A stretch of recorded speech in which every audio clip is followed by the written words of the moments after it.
Hello everyone, welcome to this video. So in this video, we will talk about what is k-mean clustering. See, k-mean clustering is also one of algorithm of clustering technique. So in previous video, I talked about what is clustering, but in this video, we'll talk about what is k-mean clustering. So k-mean clustering is also a clustering algorithm. So using k-mean clustering, we can create a subset of the data, and in each subset we have a similar in type of data. If you compare with the data from other subset, but how k-mean works, let's talk about in this video. So suppose I have this data. Let's go with example. So I have this data, and I want to make a cluster of this data. So there is a when k-mean clustering, you have to know one thing: how many cluster you needed.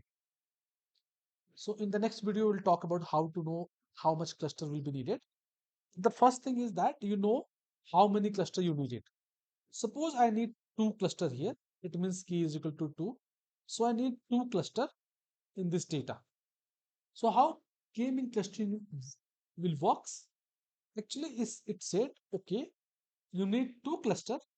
So let's take two random, let's try to build two random cluster. So for that, if you have a one cluster and two cluster, so you need a centroid, right?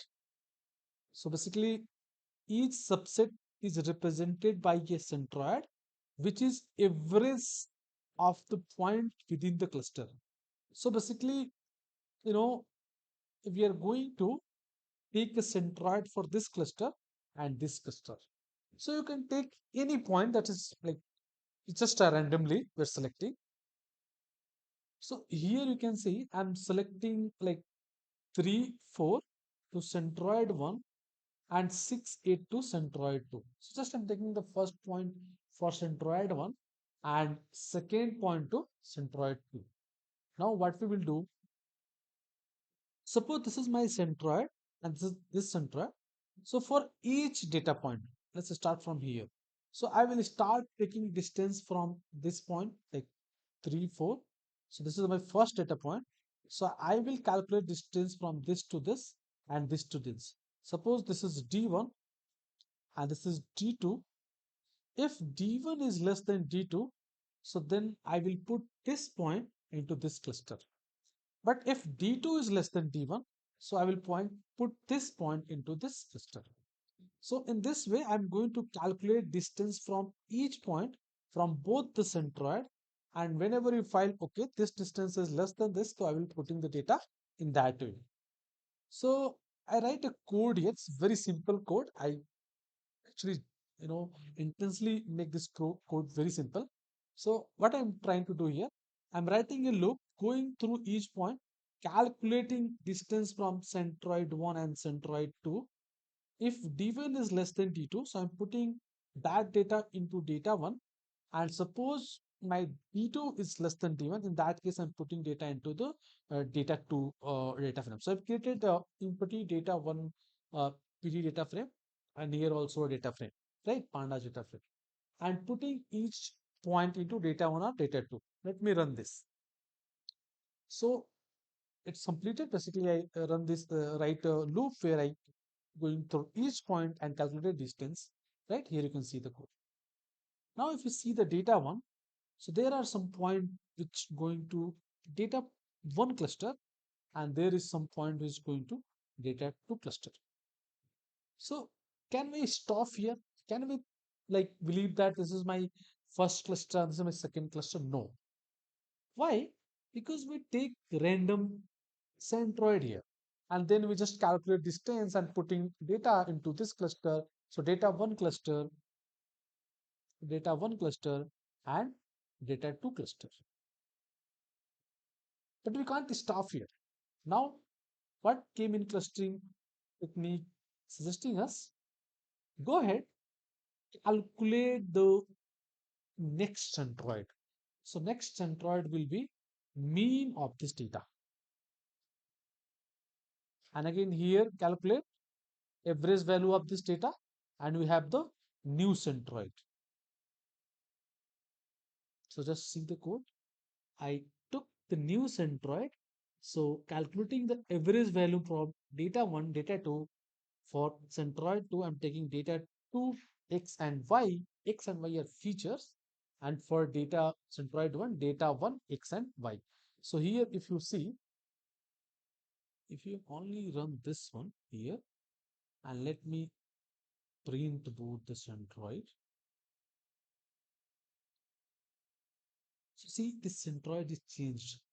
And starting with the 3, 4 for centroid 1, centroid 2 is 6, 8.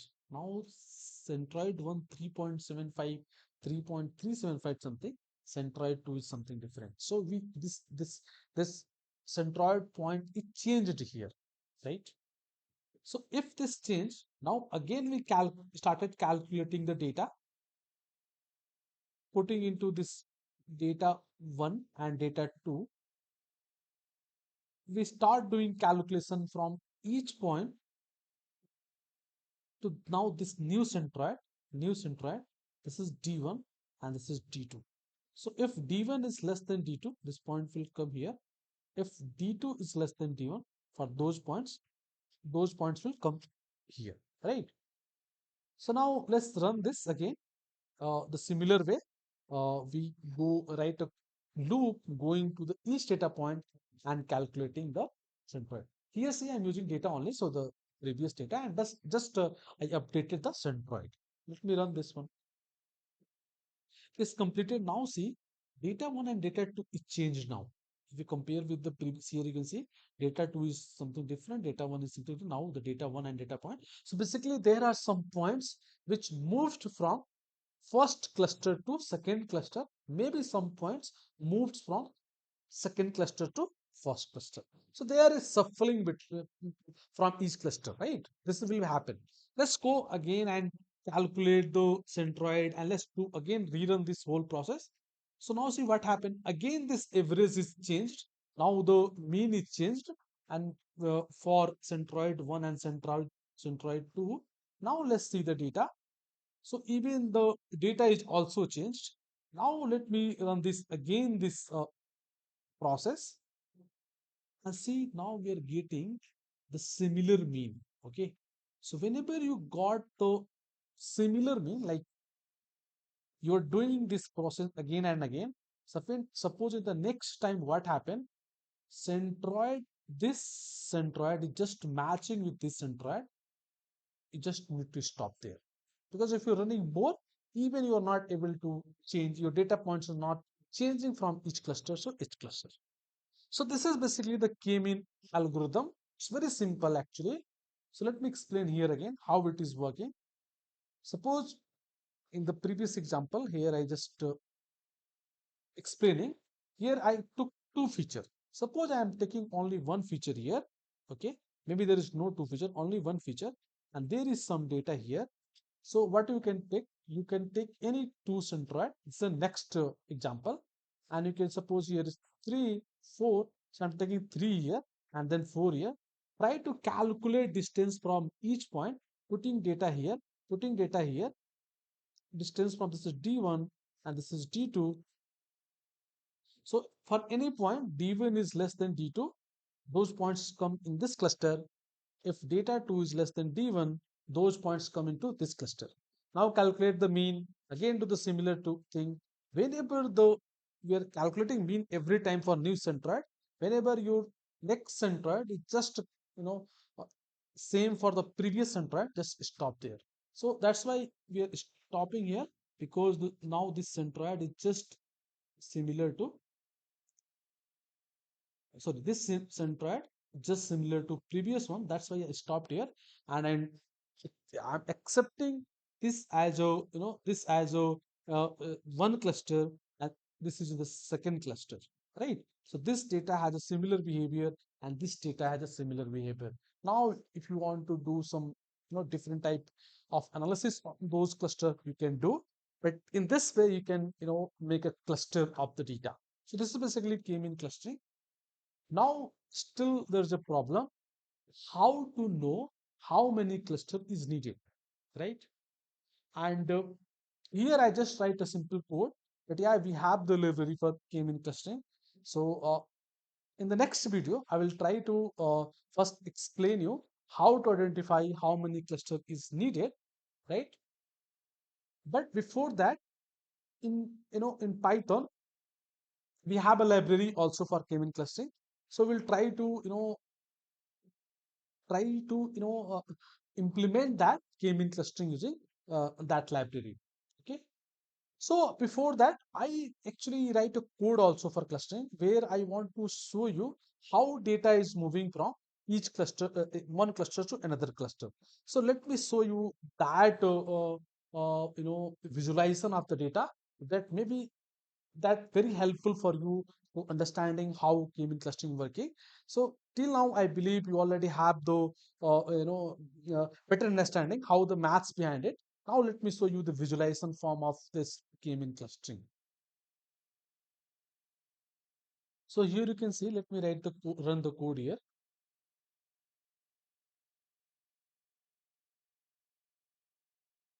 So see this visualization. See this.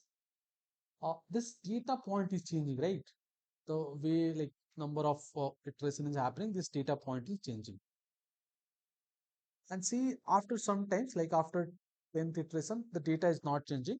It means the uh, you know centroid of each cluster it's same like the previous one. That's why there is no change in the data. That's why there is no data points moving from each one cluster to another cluster. But when I am running the first time, you already see how this data points is moving from one cluster to another cluster. So let me rerun it again, and you can see it again how this is happening. So just let me rerun this again. Okay, so I'm running this code.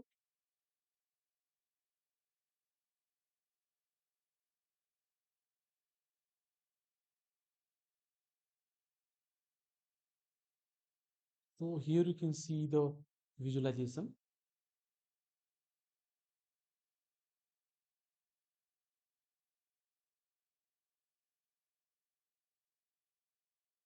Here you can see uh, this is iterating, and you can see the data points from this cluster to this cluster moving around.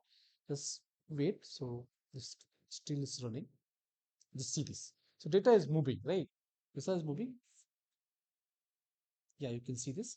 So the data point is moving from this cluster to this cluster, this cluster, this cluster, and each times what is happening, the centroid of the cluster is just updating, right? So what I explained you in this video. So the similar way, data point of each cluster is moving. It means the centroid is updating. Now you can see there is no movement of the data. It means we reached there when centroid of the each cluster is just of the previous centroid. That's why it just stopped. And you can see this is the final three cluster we have, and each cluster have the similar type of data.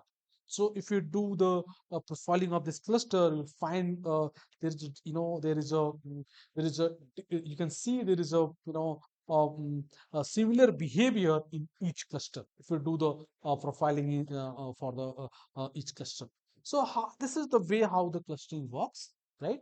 So in the next video, we'll try to first implement the clustering using Python library, and then we'll try to talk about how we identify how much cluster is needed, right?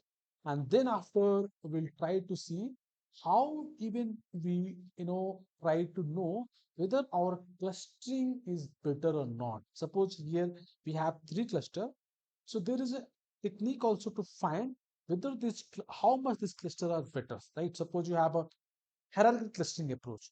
So you implement hierarchical clustering as well, and you got result from hierarchical clustering. So how can you compare both regions? For that, we have the matrix. So we'll talk about that as well in coming videos. Okay. Thank you for watching this. I hope you are able to understand this particular topic. Thank you.